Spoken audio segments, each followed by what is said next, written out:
This has happened before. I'm sure this individual wasn't vetted before he came in. When his 2-year probationary status in the U.S. was up, I'm sure the Biden administration didn't investigate him. It's so sad that we're still suffering from the incredible incompetence of Joe Biden, and that Americans are dying because of Joe Biden's incompetence. And this is one reason why I think we have to recognize elections matter.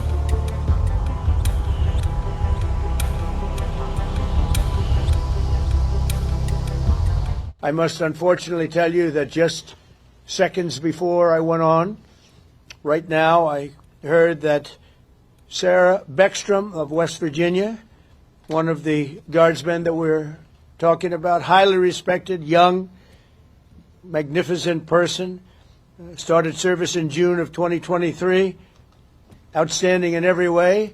She's just passed away. She's no longer with us. She's looking down at us right now.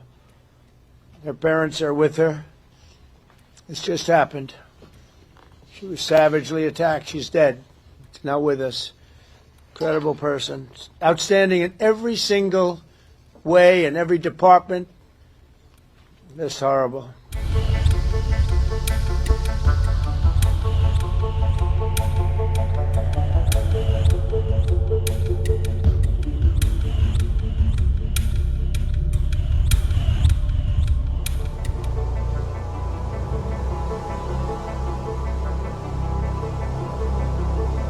Everyone's been up all night since this happened, evaluating everything regarding this monster. The president's right. He is a monster who did this.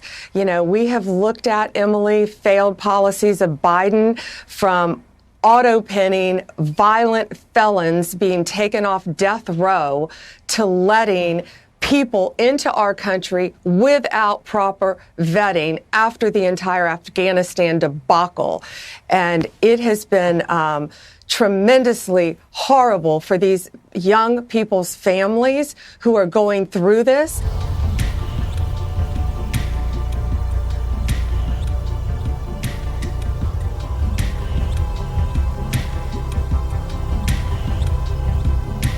You know, one of the things, Mick, that I've found really disturbing about this, and again, we don't know what the motives are yet. There hasn't been any release of a manifesto or report about, you know, what he's been browsing online or anything like that. But what we do know is that we're in a climate right now in the United States where the National Guard has been repeatedly demonized. And I played a number of clips of very senior Democrats talking about, you know, what the National Guard is doing in American cities.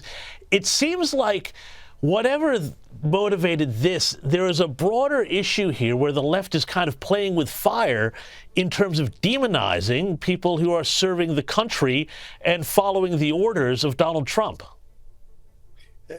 There are, James, and of course, I think we get a chance to talk about the video that many of the lawmakers put out this week about, you know, violating or not following illegal orders, which has really caused a great deal of concern here.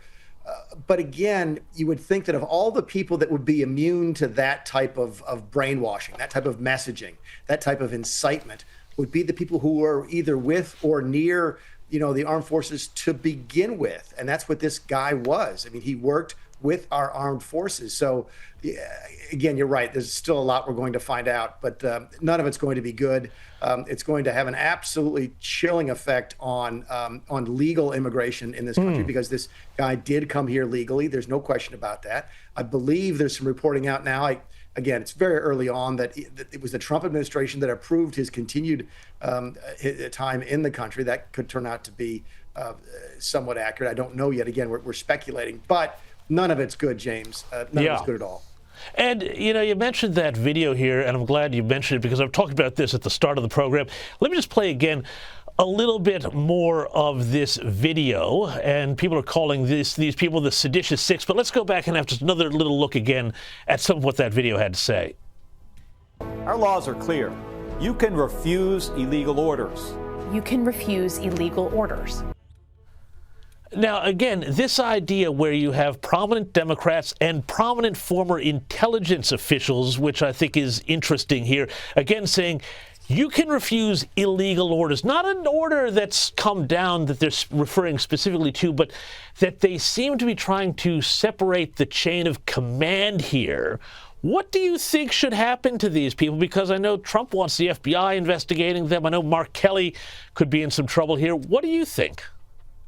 I think investigation is appropriate. I'll be clear. I don't think I thought the president's call to have these people hanged for treason right away, it was over the top. It doesn't help the debate. Okay. But these people, this is wrong. This is absolutely wrong. Keep in mind, let's start from the very basic premise. And I do a little bit of work with the cadets at the West Point Academy. They all know this. This is not news. Going on TV or the internet and saying, oh, by the way, you don't have to follow illegal orders. Every member, every officer knows that. That is literally beaten into them during their training. So this was not educational in any way, shape, or form. This was to try and undermine the president. And I think it's noteworthy, James, that when a couple of the folks who have made this video have gone out to do press to follow up, they've been asked a fairly straightforward question, which is, okay, you say that these folks don't have to follow illegal orders. What illegal orders has Donald Trump given? And not a single one of them has a single example, because as far as we can tell, there haven't been any. So the only reason to do this would be to undermine the president of the United States as the commander in chief. I don't know what other explanation there is for this, because it can't be educational. And it certainly doesn't speak to a specific example. So again, it's an example of what's wrong in this country. Mark Kelly's in a different place than the other elected officials, because even though he is a member of the Senate, he's also a former member of the military and subject to be recalled under to reserve duty and so forth. So it would be followed under different rules. But I hope there's a full investigation. This is wrong and it needs to stop.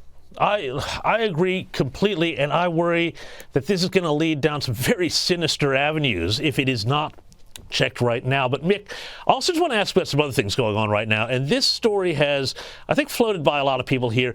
But there's a by-election going to happen, a special election in Tennessee District 7 next month, in a district that President Trump comfortably won by 22 points last year. But now there's been some recent polling, and they are worried that they could lose this seat and see their House majority slip to, well, essentially nothing. And this comes off of the back of Marjorie Taylor Greene's resignation as well. Are there some concerns here around the backbench of the Republicans, particularly about, A, their majority, but B, also I've heard some worries about their treatment by the White House. What have you been hearing, Nick? A lot of that, James, is going to a couple different pieces of it. Keep in mind, every party that underperforms in a special election or a by-election always says, well, they're special elections for a reason. They don't follow the ordinary trends, et cetera, et cetera. But that's just what they say for the television cameras. The Republicans are worried to death about this. Even if they win this election in a squeaker, they win by 5 points or less, that will send shockwaves through the Republican Party, because that is a really, really bad sign. It comes on the heels of us Republicans underperforming 3 weeks ago in the off-year elections in New Jersey and Virginia. So, yeah, there is dissatisfaction within the Republican ranks. They are worried about getting wiped out in the midterms. And they are, even to your point, talking about some of them leaving early to deny Mike Johnson the speakership and give it to the Democrats now.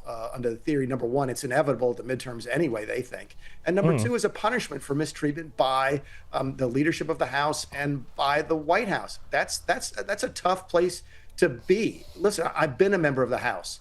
I wasn't a member of the House during a Republican administration, but I know members of the Democrat Party who felt like they were taken for granted by the Obama leadership, and it's an unhappy place to be, especially when you think you're going into the minority. There's nothing worse than being in the minority in the United States House of Representatives. You basically don't count for anything when it comes to voting and so forth. So, yeah, it's an unhappy time right now, James, with the Republican Party. There's still plenty of time to turn things around.